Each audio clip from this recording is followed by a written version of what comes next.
你別看她現在就大咧咧的一個大美女，是不是？那時候，所以就跟小貓似的，蔫的要命，就站在路邊，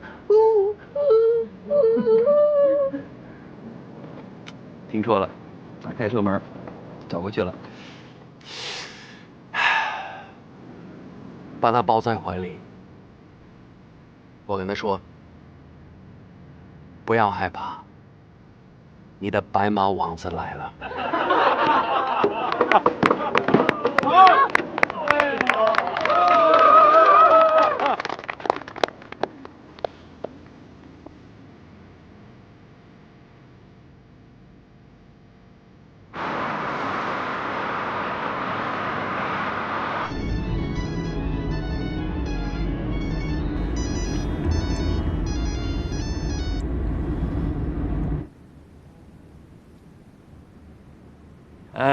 诸位同学啊，那个我是可风同学的初中、高中的同桌的你。我到现在啊，我还记得我们当初第一次见面时候的情景。那会儿呢，是開學典禮那一天，我起晚了，哎呀，我着急麻慌的，我趕到學校，哎，老師就把我安排了可風同學的身邊。我不是起晚了嗎？我沒吃早飯呢。這時候肚子呀就嘰里咕嚕的叫喚，弄得很尷尬。就在這時候，我身邊的這位女同學悄悄地給我遞了一顆煮熟的雞蛋，我那叫一個感動啊！我看着這雞蛋，我看着她，我伸手要接的時候，她跟我說話了。你知道她說什麼？你怎麼沒繫紅領巾呢？哎，我記得本上我可告老師。這就是我們的第一次談話。哎呀，隨着往後的日子越來越長，我們經歷了初中、高中6年的時光。可那會兒我們哪懂得表達自己的情感？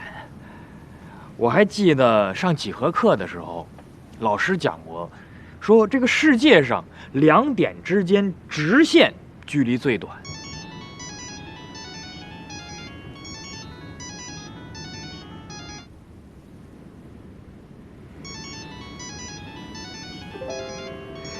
哎呀，我就鼓足勇氣，我想說，可是我不敢。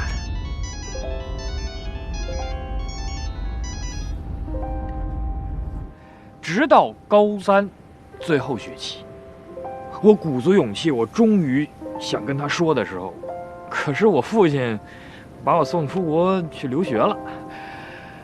我今天我還帶了個禮物，我給大家看一下啊。這裡面都是一些記錄着我和他之間點點滴滴的情感的小物件。大家看到這支乾癟的玫瑰，這支玫瑰啊，是我第一次知道情人節意味着什麼，男生該給女生送什麼的時候，我買了一支玫瑰。可是我沒敢送啊，本人是學理科的，所以我後來我就用液態氮把它處理了一下，以至於它現在就是這個樣子啊。我今天帶來了，還有這個小靴子。我為什麼要送他這個禮物呢？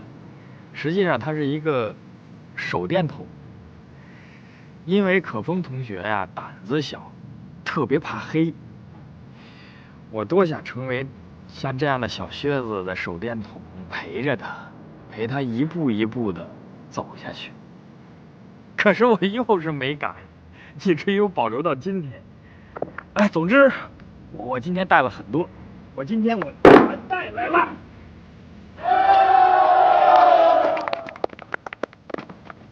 可風同學，你結婚了，你為什麼不邀請我？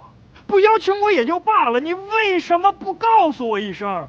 你是多麼傷害我呀！你坐下，坐下。你不邀請我也就算了，你連通知都不通知我。還有你，雖然你娶了她，但是你要是对他不好，要让我知道，我会用一切的方法、一切的手段、一切的智慧、一切的能量，我跟你死磕到底。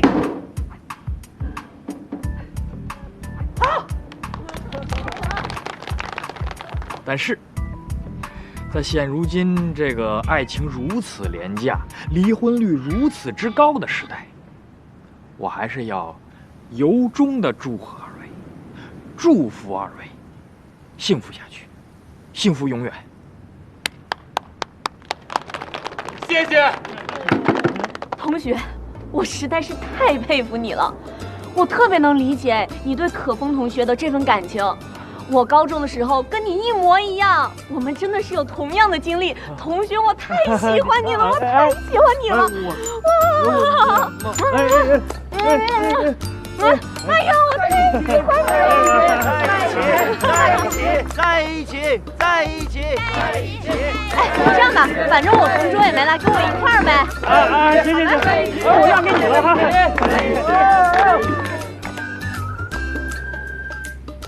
我來說兩句啊。楊大偉，坐下。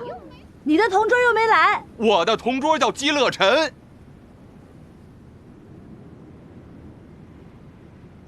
姬樂晨呢，她是一個非常非常率真的女生。可是，她現在已經不在這個世界上了。我記得在剛上大學的時候啊，我覺得她就是我的吹門 girl。我以為我喜歡她，可是到了後來，我發現我其實並不了解她。我記得那是剛入學不久的晚上，她約我去酒吧喝酒。她借着酒意，她告訴我，她其實生活在一個非常非常壓抑的家庭當中，被家裡的各種條條框框限制得喘不過氣。所以，他愛上了搖滾，也愛上了一個叫高飛的人。但是，他在這種家庭裡面無法自由地愛他所愛。在那個晚上，他在酒吧裡對我唱了整整一夜的歌，並且還吻了我。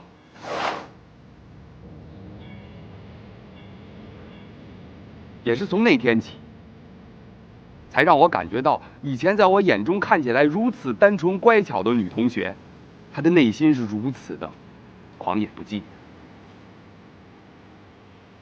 剛才我說的這些呢，不禁聯想到我現在在工作生活當中遇到的各種壓力。